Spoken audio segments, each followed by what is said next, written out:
மழைக்காலத்தில் காகங்கள்.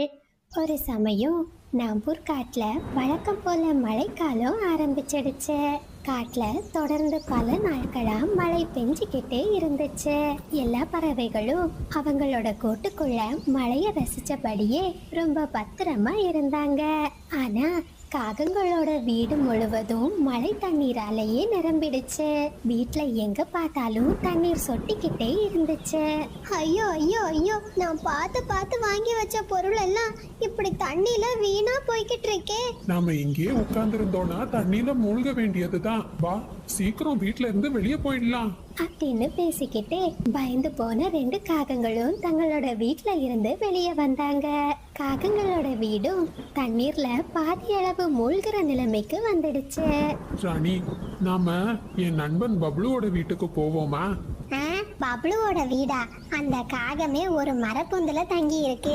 அதுல நம்ம ரெண்டு பேரும் எப்படி இருக்க முடியும்? நாம மீனுக்குருவியோட வீட்டுக்கு போலாம். அதனோட வீடு தான் ரொம்ப வசதியா இருக்கும்.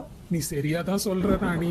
அந்த குருவி வேளா வேலைக்கு நமக்கு சாப்பிடுறதுக்கும் நல்ல சாப்பாடு கொடுக்கும் அப்படின்னு பேசிக்கிட்டு ரெண்டு காகங்களும் மீனுவோட வீட்டுக்கு பறந்து போனாங்க. ராணிக்காகமும் மீனுக்குருவியோட வீட்டின் கதவை வேகமா தட்டுச்சு. உடனே மீனுக்குருவியும் வீட்டோட கதவை திறந்து வெளியே வந்துச்சு. மீனு தங்கச்சி, நீங்க தயவு செஞ்சு எனக்கு உதவி பண்ணு. என் வீடு பாதி அளவு மூழ்கிடுச்சு. எங்களுக்கு எங்க போறதுன்னே தெரியல. இந்த மழைக்காலம் முடியறது வரைக்கும் நாங்க உன் வீட்லயே தங்கிக்கிறோம் மீனு. காகங்களே, என்ன மன்னிச்சிடுங்க. என் வீட்டுல எங்க அம்மா இருக்காங்க. அது மட்டும் இல்ல, என் ரெண்டு குழந்தைங்களும் என் வீட்டுக்குள்ள இருக்காங்க. இந்த நிலைமையில நான் உங்களுக்கு உதவி செய்ய முடியாது அப்படின்னு சொன்ன மீனுக்குருவி தான் வீட்டோட கதவை பூட்டிடுச்சு. ராணி, இந்த குருவி பொய் தான் சொல்லுதுன்னு நினைக்கிறேன். மீனுக்குருவியோட வீட்டுக்கு யாரும் வந்து நான் பார்த்ததே இல்ல. போதும் போதும், வேற எங்கேயாச்சும் போய் உதவி கேட்போம் போங்க அப்படின்னு பேசிக்கிட்டு ரெண்டு காகங்களும் அங்கிருந்து பறந்து போனாங்க. அம்மா, ஏமா பாட்டி வந்திருக்காங்கன்னு போய் சொன்னீங்க? பசங்களா, இந்த காகங்கள் ரொம்ப மோசமானவங்க. இப்படித்தான் ஒவ்வொரு மழைக்காலத்திலையும் ஏதாச்சும் காரணத்தை சொல்லி நம்ம வீட்டுக்குள்ள வருவாங்க. கடைசியில நம்ம வீட்டையே அபகரிச்சிடுவாங்க. காலுவும் ராணியும் காட்டுல நிறைய பறவைகள் கிட்ட உதவி கேட்டாங்க. ஆனா அவங்க செய்யற ஏமாத்து வேலையினால எந்த பறவைகளுமே காகங்களை தங்களோட வீட்டுல அனுமதிக்கல. சோர்ந்து போன ரெண்டு காகங்களும் ஒரு மரத்தோட கிளையில உட்கார்ந்திருந்தாங்க. இப்ப நாம என்ன பண்றது? என் அம்மாவோட வீடு ரொம்ப தூரத்துல இருக்கு. இல்லைன்னா நாம ரெண்டு பேரும் அங்கேயே போய் தங்கிக்கலாம். ஆமா ஆமா, உன் அம்மாவோட வீடு பெரிய அரண்மனை. நாம ரெண்டு பேரும் அங்க போய் தங்க முடியுமா? போதும் போதும், இது சண்டை போடுற நேரம் இல்ல. இப்ப நாம என்ன பண்ண போறோம்? ராணி, அங்க பாரு, ஒரு ஆந்தை பாட்டியோட வீடு இருக்கு. அந்த பாட்டி கிட்ட போய் உதவி கேட்டு பாப்போம் அப்படின்னு பேசிக்கிட்டு ரெண்டு காகங்களும் ஆந்தை பாட்டியோட வீட்டுக்கு பறந்து போனாங்க. ஆந்தை பாட்டி, ஆந்தை பாட்டி, வீட்டுல இருக்கீங்களா? உங்க வீட்டோட கதவை திறங்க. காகங்களே, உங்களுக்கு என்ன வேணும்? எதுக்காக என் வீட்டுக்கு வந்திருக்கீங்க? ஆந்தை பாட்டி, இந்த மழையில எங்க வீடு மூழ்கிற நிலைமைக்கு வந்துடுச்சு. எங்களுக்கு எங்க போறதுன்னே தெரியல. யாருமே எங்களுக்கு உதவி செய்ய மாட்டேங்கிறாங்க. ஆந்தை பாட்டி, தயவு செஞ்சு உங்க வீட்டுக்குள்ள எங்களுக்கு கொஞ்சோண்டு இடம் கொடுங்க. நீங்க சொல்றது உண்மைன்னு நான் எப்படி நம்ப முடியும்? பாட்டி பாட்டி, நாங்க உண்மையதான் சொல்றோம். வேணும்னா எங்க கூட வந்து எங்க வீட்டை பாருங்க. இந்த காகங்கள் சொல்றது உண்மைதான் போல இருக்கு. எனக்கும் வயசாகிடுச்சு. இந்த மழை காலத்துல என்னாலையும் உணவு தேட போக முடியாது. இந்த காகங்களை நான் பயன்படுத்திக்க வேண்டியதுதான் அப்படின்னு நினைச்ச ஆந்தை பாட்டி தன்னோட மனசுக்குள்ள ஒரு திட்டத்தை போட்டாங்க. பிறகு ஆந்தை பாட்டி தான் வீட்டோட கதவை திறந்து வெளியே வந்தாங்க. நீங்க தாராளமா என்னோட வீட்டுல தங்கலாம். ஆனா அதுக்கு ஒரே ஒரு நிபந்தனை தான். என்ன ஆந்தை பாட்டி? எதுவா இருந்தாலும் சொல்லுங்க, நாங்க கண்டிப்பா கேக்குறோம். வேற ஒண்ணும் இல்ல காகங்களே. நீங்க என் வீட்டுல தங்குற நாள் முழுவதும் நான் சொல்ற வேலைய நீங்க செய்யணும், சரியா? சரி ஆந்தை பாட்டி, நாங்க சம்மதிக்கிறோம். நீங்க என்ன சொன்னாலும் கேக்குறோம். சரி, அப்படின்னா வீட்டுக்குள்ள வாங்க. உடனே ரெண்டு காகங்களும் ஆந்தை பாட்டியோட வீட்டுக்குள்ள வந்தாங்க. காகங்களே, இந்தாங்க தொண்டு. இந்த தொண்டை வச்சு உங்க உடம்ப தொடச்சிக்கோங்க. காலு, நீ கொடைய எடுத்துக்கிட்டு வெளியே போய் உணவு தேடிட்டு வா. ஆந்தை பாட்டி இப்படி சொன்னதுமே காலுக்காகவும் வேறு வழி இல்லாம ஒரு கொடையை எடுத்துக்கிட்டு உணவை தேடி பறந்து போச்சு. ராணி, என்ன பாக்குற? என் வீடு முழுவதும் அழுக்கா இருக்கு. நீ சீக்கிரம் என் வீட்டை தொடச்சி சுத்தம் பண்ண. நான் கொஞ்ச நேரம் ஓய்வெடுக்கிறேன் அப்படின்னு சொன்ன ஆந்தை பாட்டி தன்னோட கூட்டுல படுத்து தூங்க ஆரம்பிச்சாங்க. ராணிக்காகவும் வேற வழி இல்லாம ஆந்தை பாட்டியோட வீட்டை துடைக்க ஆரம்பிச்சது. கொஞ்ச நேரத்திலேயே காலுக்காகவும் கொஞ்சம் தானியங்களை எடுத்துக்கிட்டு ஆந்தை பாட்டியோட வீட்டுக்கு வந்துச்சு. ராணி, என் வாழ்நாள்ல இப்படி கொட்டுற மழையில நான் இதுவரைக்கும் உணவு தேடி போனதே இல்ல. ரொம்ப கஷ்டப்பட்டு எனக்கு இந்த தானியம் கிடைச்சிருக்கு. காகத்தோட சத்தத்தை கேட்டதுமே தூக்கத்துல இருந்த ஆந்தை பாட்டி முழிச்சாங்க. என்ன காலு, இவ்வளோ தானியம் தான் கிடைச்சதா? இந்த தானியம் எனக்கே பத்தாது. நீங்க 2 பேரும் அப்ப என்ன சாப்பிடுவீங்க? ஆந்தை பாட்டி, நீங்க இப்படி எல்லாம் எங்களை கொடுமைப்படுத்தாதீங்க. நான் இவ்ளோ தானியத்தையே ரொம்ப கஷ்டப்பட்டு எடுத்துட்டு வந்திருக்கேன். நான் சொல்றத கேட்கல? நீ வீட்டை விட்டு வெளியே போக வேண்டியதுதான். அப்படின்னு சொல்லிட்டு ஆந்தை பாட்டி மறுபடியும் தூங்க ஆரம்பிச்சாங்க. நாம என்ன பண்றது ராணி? இப்படியே தினம் தினம் என்னால வேலை செய்ய முடியாது. என்கிட்ட ஒரு அருமையான திட்டம் இருக்கு, நான் சொல்றபடி செய்ங்க அப்படின்னு 2 காகங்களும் தங்களுக்குள்ள ஒரு திட்டத்தை போட ஆரம்பிச்சாங்க. அப்படியே காட்டுல ராத்திரி நேரம் வந்துச்சு. ஆனா ராத்திரி வந்தது கூட தெரியாம காட்டுல மழை ஜோரா பெஞ்சுக்கிட்டே இருந்துச்சு. காகங்களே, என்ன நான் சொல்றது எதையுமே நீங்க செய்யல. காலு, சீக்கிரம் போ, இன்னும் நிறைய தானியங்களை எடுத்துட்டு வா. எனக்கும் தானியங்களை எடுக்க ஆசைதான் ஆந்தை பாட்டி. ஆனா எனக்கு ஒரு மோசமான தொற்று வியாதி வந்துடுச்சு. ஆமா, காலோட தொற்று வியாதி எனக்கும் தொட்டுடுச்சு. ஆந்தை பாட்டி, நீங்க இந்த வீட்ல இருந்தீங்க, உங்களுக்கும் தொற்று நோய் வந்துடும் அப்படின்னு 2 காகங்களும் ஆந்தை பாட்டிய ரொம்பவும் பயம்புறுத்தினாங்க. பயந்து போன ஆந்தை பாட்டி தான் வீட்ல இருந்து வெளியே வந்துட்டாங்க. இந்த காகங்கள் மேல எனக்கு சந்தேகமா இருக்கு. எதுக்கும் இவங்க என்ன செய்யறாங்கன்னு நான் பாக்குறேன் அப்படின்னு சொன்ன ஆந்தை பாட்டி வீட்டோட ஜன்னல் வழியா உள்ள பார்த்தாங்க. இனிமே மழைக்காலத்தை பத்தி நமக்கு எந்த கவலையும் இல்ல. ஆமா காலு, நாம இந்த தானியங்களை சாப்பிட்டுட்டு ஒரு தூக்கத்தை போடுவோம். மோசமான காகங்களே, உங்களை சும்மாவே விட மாட்டேன் அப்படின்னு சொல்லிட்டு ஆந்தை பாட்டி அங்கிருந்து பறந்து போனாங்க. ஆந்தை பாட்டி, என்னாச்சு? இந்த மழையில இங்க வந்திருக்கீங்க? மீனுக்குறவை இப்படி கேட்டதுமே ஆந்தை பாட்டி நடந்த எல்லா விஷயத்தையும் மீனு கிட்ட சொன்னாங்க. ஆந்தை பாட்டி, நீங்க கவலைப்படாதீங்க, நான் உங்களோட வீடை எப்படியாச்சும் மீட்டு கொடுத்துடுறேன். என்கிட்ட ஒரு நல்ல திட்டம் இருக்கு அப்படின்னு சொன்ன மீனுக்குருவி தன்னோட திட்டத்தை ஆந்தை பாட்டி கிட்ட சொல்லுச்சு. ஆகா, இது அருமையான திட்டம்மா. நீ சொல்றபடியே நான் செய்யறேன். உடனே மீனுக்குருவியும் தன்னோட திட்டத்தை செயல்படுத்துறதுக்காக ஆந்தை பாட்டியோட வீட்டுக்கு வந்துச்சு. காகங்களே, காகங்களே, உங்க வீட்டோட கதவை திறங்க. உடனே காலுக்காகவும் தான் வீட்டோட கதவை திறந்து வெளியே வந்துச்சு. காகங்களே, என் வீடு உடைஞ்சு போயிடுச்சு, தயவு செஞ்சு என்ன காப்பாத்துங்க. உங்க வீட்டுல கொஞ்சோண்டு எனக்கு இடம் கொடுங்க. ஹே மீனு, இப்ப எந்த முகத்தை வச்சுக்கிட்டு இங்க வந்த? நாங்க உதவி கேட்ட நேரம் நீ செய்யல. இங்க இருந்து ஓடிடு. இரு மீனு, நீ வீட்டுக்குள்ள வா. ராணி, உனக்கு என்னாச்சு? எதுக்காக இந்த குருவிய வீட்டுக்குள்ள கூப்பிடுற? உணவு தேடிட்டு வர்ற வேலைய இனிமே இந்த குருவி பார்க்கட்டும் அப்படின்னு பேசிக்கிட்டே காகங்கள் மீனுக்குருவிய வீட்டுக்குள்ள கூப்பிட்டாங்க. உங்களுக்கு விஷயம் தெரியுமா? ஆந்தை பாட்டி ஒரு மரக்கிளை கீழே விழுந்ததுல இறந்து போயிட்டாங்க. அவங்க ஆவியா வந்து காட்டுல இருக்கிற நிறைய பறவைகளை பயம்புறுத்தி அவங்களையும் கொன்னுடுறாங்க. மீனுக்குருவி இப்படி சொன்னதை கேட்டதுமே 2 காகங்களும் ரொம்பவும் பயந்துட்டாங்க. அப்படியே அன்னைக்கு ராத்திரி நேரம் வந்துச்சு. ராணி, ராணி, கதவு மெதுவா திறக்கிறது மாதிரி இருக்கு. ஒருவேளை ஆந்தை பாட்டி வந்திருக்குமோ? காலு, சும்மா பயப்படாதீங்க. ஓ, உங்களால தான் நான் இப்படி ஆவியா அலையிறேன். உங்களை நான் சும்மாவே விட மாட்டேன். ஆந்தை பாட்டிய பார்த்ததுமே 2 காகங்களும் ஆவின்னு நினைச்சு ரொம்பவும் பயந்துட்டாங்க. ஆந்தை பாட்டி, ஆந்தை பாட்டி, எங்களை ஒண்ணும் பண்ணிடாதீங்க, எங்களை ஒண்ணும் பண்ணிடாதீங்க. ஏ காகங்களே, இது எனக்கு வீடு, நான் இனிமே இங்க தான் இருக்க போறேன். இது எனக்கு வீடு, நான் இனிமே இங்க தான் இருக்க போறேன். இங்கிருந்து ஓடிடுங்க. நாங்க இப்பமே போயிடுறோம், எங்களை உயிரோட விட்டுருங்க. அப்படின்னு சொல்லிட்டு ரெண்டு காகங்களும் வேகமா அங்கிருந்து ஓடிட்டாங்க. மழையில் குருவியின் மூங்கில் வீடு. அது ஒரு அழகான சாயங்கால வேளை. நாம்பூர் காட்டுல சூரியன் மெதுவா மறைய ஆரம்பிச்சது. அந்த நேரத்துல ஒரு அம்மா மயில் தான் குழந்தைய கூட்டிக்கிட்டு ரொம்ப வேகமா பறந்துகிட்டு இருந்துச்சு. ரொம்ப நேரமா பறந்துகிட்டு இருக்கிறதுனால குழந்தை மயில் மின்மினிக்கு ரெக்கை ரொம்ப வலிக்க ஆரம்பிச்சது. கொஞ்ச நேரத்திலேயே நாம்பூர் காட்டுல ராத்திரி நேரம் வந்துடுச்சு. அம்மா, என்னால இதுக்கு மேல பறக்கவே முடியாதும்மா.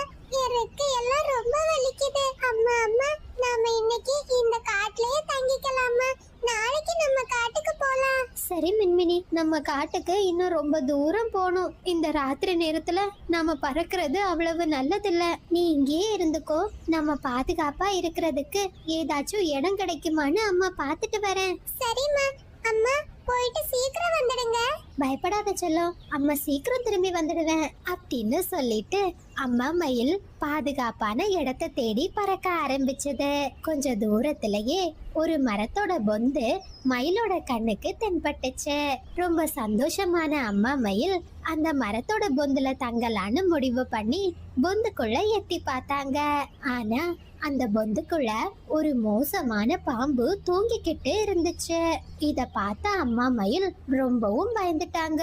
நல்ல வேளை நான் இந்த பொந்துக்குள்ள போகல.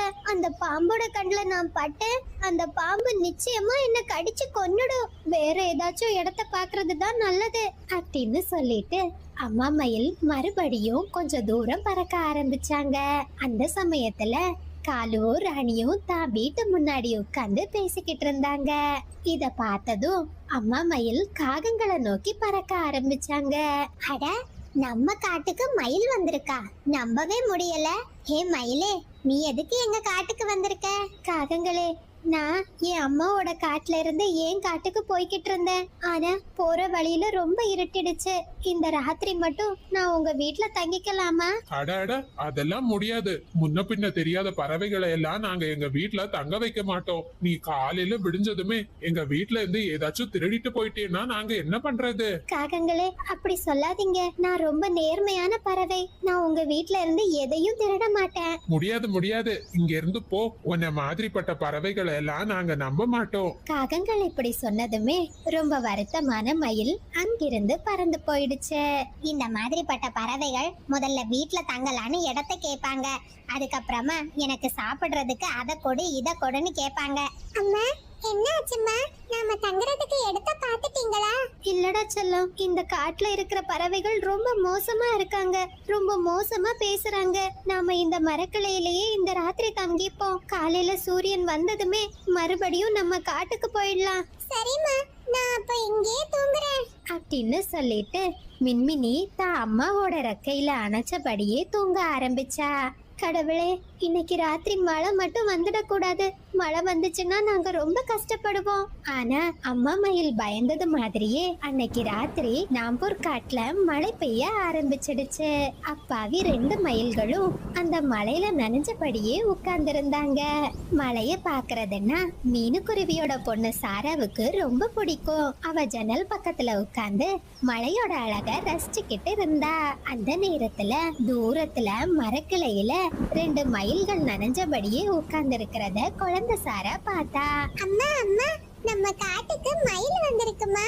அவங்க அந்த மரக்கிளையில உட்கார்ந்து நனைஞ்சுக்கிட்டே இருக்காங்க. சாரா, என்னம்மா சொல்ற?